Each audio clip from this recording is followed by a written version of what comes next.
കാത്തിരുന്ന മുഹൂർത്തം 1986 Indian police സർവീസിന്റെ ഭാഗമായ ഇന്റലിജൻസ്, അഡ്മിനിസ്ട്രേഷൻ, വിജിലൻസ്, ക്രൈംബ്രാഞ്ച് എന്നിവിടങ്ങളിലെ പ്രധാന ചുമതലകൾക്ക് പുറമെ transport commissioner, KSRTC chairman and managing director, അഗ്നിരക്ഷാസേന മേധാവി എന്നീ ചുമതലകളും വഹിച്ച 2003-ലും 2012-ലും രാഷ്ട്രപതിയുടെ പോലീസ് മെഡലുകൾക്ക് അർഹനായ ശ്രീ ഹേമചന്ദ്രൻ IPS രചിച്ച ഏറ്റവും പുതിയ പുസ്തകത്തിന്റെ പ്രകാശനം. സുദീർഘമായ അദ്ദേഹത്തിന്റെ ഔദ്യോഗിക ജീവിതത്തിലെ സുപ്രധാനമായ സംഭവങ്ങളും നീതി നേടി പരക്കം പായുന്ന മനുഷ്യരും അധികാരത്തിന്റെ ഇടനാഴിയിലെ ഇരുളും വെളിച്ചവുമെല്ലാം പ്രതിപാദന വിഷയമാകുന്ന അധികാരത്തിന്റെ വഴി അനീതിയുടെയും എന്ന ഈ പുസ്തകത്തിന്റെ പ്രകാശനത്തിനാണ് ഇനി ഈ വേദി സാക്ഷ്യം വഹിക്കുന്നത്.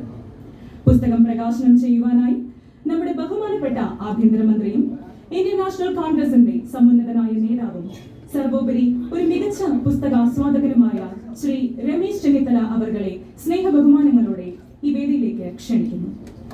പുസ്തകം ഏറ്റുവാങ്ങുന്നത് അധികാരത്തിന്റെ വഴിയിലെ അനീതികൾ നേരിട്ട് കണ്ടറിഞ്ഞ ശ്രീമതി ബിന്ദു നെടുമങ്ങാടാണ്. ഏറെ സ്നേഹത്തോടെ ശ്രീമതി ബിന്ദുവിനെയും ഒപ്പം പുസ്തകത്തിന്റെ എഴുത്തുകാരനായ ശ്രീ ഹേമചന്ദ്രൻ സാറിനെയും വേദിയിലിരിക്കുന്ന എല്ലാ വിശിഷ്ട വ്യക്തിത്വങ്ങളെയും ഈ പുസ്തക പ്രകാശനത്തിലേക്ക് ക്ഷണിക്കുന്നു. ഒരു നല്ല കൈയടിയോടെ നമുക്കും ഈ പ്രകാശന ചടങ്ങിന്റെ ഭാഗമാകാം. അധികാരത്തിന്റെ വഴി അനീതിയുടെയും എന്ന പുസ്തകം ഇവിടെ ഈ വേദിയിൽ ഇതാ പ്രകാശനം ചെയ്യപ്പെട്ടിരിക്കുകയാണ്. അടുത്തതായി നമ്മോട് രണ്ട് വാക്ക് സംസാരിക്കുവാനും പുസ്തകത്തിന് ആശംസകൾ നേരുവാനുമായി ശ്രീ രമേശ് ചെന്നിത്തല അവർകളെ സാദരം ക്ഷണിക്കുന്നു.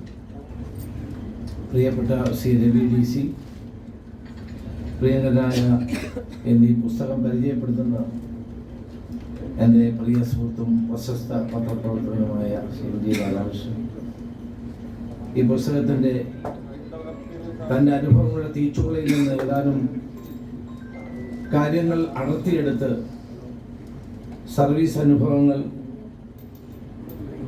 അത് അധികാരത്തിൻ്റെ വഴി അനീതിയുടെയും എന്ന പുസ്തകം രചിച്ച പ്രിയപ്പെട്ട ശ്രീ ഹേമചന്ദ്രൻ IPS, ഈ പുസ്തകം ഏറ്റുവാങ്ങിയ നീതി നിഷേധിക്കപ്പെട്ട നമ്മുടെ നാട്ടുകാരിയായ ശ്രീമതി മഞ്ജു, ബിന്ദു, പ്രിയപ്പെട്ട സഹപ്രവർത്തകരെ, സുഹൃത്തുക്കളെ, വളരെ സന്തോഷത്തോടു കൂടിയാണ് ഈ പുസ്തകം ശ്രീമതി ബിന്ദുവിന് നൽകിക്കൊണ്ട് ഞാൻ പ്രസിദ്ധീകരിക്കാൻ ഇവിടെ നിൽക്കുന്നത്. ശ്രീ ഹേമചന്ദ്രൻ IPS കേരള പോലീസിലെ ഏറ്റവും റോൾ മോഡലായിട്ടുള്ള ഒരു ഉദ്യോഗസ്ഥനാണ്. വിനയം കൊണ്ടും ആത്മാർത്ഥത കൊണ്ടും തനിക്ക് ശരിയെന്ന് തോന്നുന്ന കാര്യങ്ങൾ ഉറച്ചു നിന്നുകൊണ്ടും സർവീസ് കാലത്ത് മുഴുവൻ പ്രവർത്തിച്ച ഉന്നതനായ ഒരു പോലീസ് ഉദ്യോഗസ്ഥൻ എന്ന നിലയിൽ അദ്ദേഹത്തിനെ പ്രത്യേകിച്ച് കേരളത്തിന് പരിചയപ്പെടുത്തേണ്ട ആവശ്യമില്ല. അദ്ദേഹത്തിന്റെ സർവീസ്, അദ്ദേഹത്തോടൊപ്പം പ്രവർത്തിച്ച ധാരാളം പോലീസ് ഉദ്യോഗസ്ഥന്മാർ ഇവിടെയുണ്ട്. അതോടൊപ്പം തന്നെ അദ്ദേഹത്തോടൊപ്പം പ്രവർത്തിക്കാൻ കഴിഞ്ഞിട്ടുള്ള ഞങ്ങളെപ്പോലുള്ള ആളുകൾ ഇവിടെയുണ്ട്.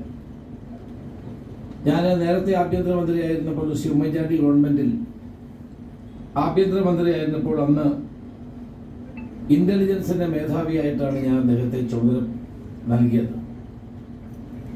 ആ 2.5 വർഷക്കാലം ഏറ്റവും ഭംഗിയായി ആഭ്യന്തര വകുപ്പ് എനിക്ക് നയിക്കാൻ കഴിഞ്ഞതിൻ്റെ പിന്നിൽ ശ്രീ ഹേമചന്ദ്രന്റെ ബുദ്ധിയും ശക്തിയും കാഴ്ചപ്പാടും നിലപാടുകളും ഉണ്ടായിരുന്നു എന്നത് വളരെ സത്യസന്ധമായി തന്നെ പറയാൻ ഞാൻ ആഗ്രഹിക്കുകയാണ്. കാരണം ഒരു ആഭ്യന്തര വകുപ്പിന്റെ മന്ത്രി എന്ന നിലയിലുള്ള പ്രവർത്തനം ഞാൻ സ്വയം പലപ്പോഴും വിലയിരുത്താറുണ്ട്. പോലീസ് എപ്പോഴും വിമർശനത്തിന് വിധേയമാകുന്ന ഒരു മേഖലയാണ്. പോലീസിന് കൂടുതൽ കല്ലേറാണ് ലഭിക്കുന്നത്, ഉച്ചണ്ടുകൾ വളരെ കുറവാണ്. പക്ഷേ ആ ജോലി ഭംഗിയായി ചെയ്യാൻ മന്ത്രി എന്ന നിലയിൽ എന്നെ സഹായിക്കുകയും പോലീസ് സേനയെ ആ നിലയിൽ രൂപപ്പെടുത്തുവാനും അദ്ദേഹത്തെ ഇന്റലിജൻസിന്റെ മേധാവി എന്ന നിലയിൽ ADGP ഇന്റലിജൻസ് എന്ന നിലയിൽ അദ്ദേഹത്തിന്റെ സേവനം ഉണ്ടായിരുന്നു എന്നത് ഞാൻ ഇവിടെ തുറന്നു പറയാൻ ആഗ്രഹിക്കുന്നു. ആ കാലത്ത് പോലീസുമായി ബന്ധപ്പെട്ട ഒരു വിവാദങ്ങളും ആ 2.5 വർഷക്കാലം ഉണ്ടായിരുന്നില്ല എന്നതാണ് സത്യം. അതേസമയം തന്നെ കേരള പോലീസ് വളരെയേറെ നല്ല കാര്യങ്ങൾ ഏറ്റെടുക്കാനും ജനസമ്മതി നേടാനും കഴിഞ്ഞ ഒരു കാലഘട്ടമായിരുന്നു. ഓപ്പറേഷൻ കുബേര പോലെയുള്ള, ഓപ്പറേഷൻ സുരക്ഷ പോലെയുള്ള ജനോപകാരപ്രദമായ നടപടികളിലൂടെ പോലീസിനെ ജനപ്രിയമാക്കാൻ സഹായിച്ച ഒരു വ്യക്തി ശ്രീ ഹേമേന്ദ്രൻ തന്നെയായിരുന്നു. അതുകൊണ്ടാണ് ഇത്തവണയും ഞാൻ ആഭ്യന്തരമന്ത്രിയായി ചാർജെടുത്ത് പിറ്റേ ദിവസം അദ്ദേഹത്തെ ഫോൺ ചെയ്ത് അദ്ദേഹത്തോട് വരണമെന്ന് പറഞ്ഞ് അദ്ദേഹത്തെ മുഖ്യമന്ത്രിയുമായി സംസാരിച്ച ശേഷം പോലീസിന്റെ അഡ്വൈസറായി അദ്ദേഹത്തെ നിയമിക്കാനുള്ള തീരുമാനം എടുത്തത്. അപ്പോൾ എന്നോട് വന്ന് പറഞ്ഞത്, എനിക്ക് 1 രൂപ പോലും ശമ്പളം ആവശ്യമില്ല, എനിക്ക് പ്രത്യേക ഓഫീസ് ആവശ്യമില്ല, മറ്റൊരു പാലഭരന്യാസം എനിക്ക് ആവശ്യമില്ല എന്നാണ് എന്നോട്. സാധാരണഗതിയിൽ ആരും അങ്ങനെ പറയാറില്ല. റിട്ടയർ ചെയ്താലും ഏതെങ്കിലും സ്ഥാനങ്ങളിലേക്ക് വരണമെന്ന് ആഗ്രഹിക്കുന്ന ആളുകൾ ഒരാളും അങ്ങനെ ഒരു കാര്യം പറഞ്ഞതായി എൻ്റെ പൊതുജീവിതത്തിൽ എനിക്ക് അനുഭവമില്ല. അതാണ് ശ്രീ ഹേമചന്ദ്രൻ. 1 രൂപ പോലും വാങ്ങിക്കാതെ, മറ്റൊരു ആനുകൂല്യവും പറ്റാതെ, മറ്റൊരു ഓഫീസ് ഫെസിലിറ്റീസും ഇല്ലാതെ എന്നോടൊപ്പം സഹകരിക്കാൻ അദ്ദേഹം തയ്യാറായി എന്ന് പറയുമ്പോൾ അദ്ദേഹത്തിൻ്റെ ഇൻറ്റഗ്രിറ്റിയാണ് കാണിക്കുന്നത്. കേരള പോലീസിനോടുള്ള, ജനങ്ങളോടുള്ള അദ്ദേഹത്തിൻ്റെ പ്രതിബദ്ധതയാണ് കാണിക്കുന്നത്. അതിന് അദ്ദേഹത്തെ പ്രത്യേകം അഭിനന്ദിക്കാൻ ഈ അവസരം. ഞാൻ അദ്ദേഹത്തിൽ കണ്ട ഒരു പ്രത്യേകത, നമുക്കിഷ്ടമില്ലാത്ത കാര്യങ്ങൾ നമ്മളോട് പറയാം, അതാണ് ആവശ്യം. മന്ത്രിയോട് ആരും അനിഷ്ടം പറയാറില്ല. മന്ത്രി പറയുന്നതെല്ലാം ശരിയാണെന്ന് പറയും. അതാണ് പൊതുവെ. എല്ലാ ഉദ്യോഗസ്ഥന്മാരും അങ്ങനെ ഒന്നും ഞാൻ പറയാറില്ല. പൊതുവെ അങ്ങനെയാണ്.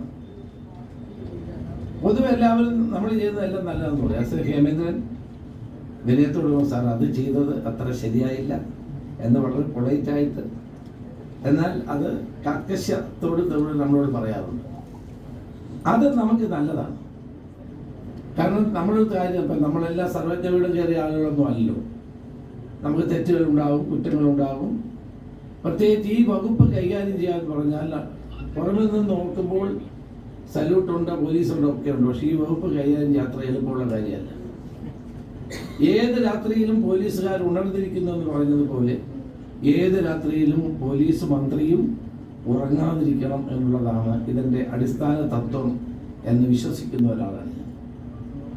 രാത്രിയിൽ ഫോൺ ഓഫ് ചെയ്യാതെ കാത്തിരിക്കുന്നതാണ് പലപ്പോഴും. അങ്ങനെ ഇരിക്കുന്നത് കൊണ്ട് ഒത്തിരി ഗുണമുണ്ടായിട്ടുണ്ട്. ചില ഉദാഹരണങ്ങളൊക്കെ പറയുന്നത് തെറ്റിദ്ധാരണ ഉണ്ടാക്കുന്നുള്ളത് കൊണ്ട് ഞാനൊരു സ്റ്റോറി എഴുതുന്ന കാലത്ത് എഴുതാം.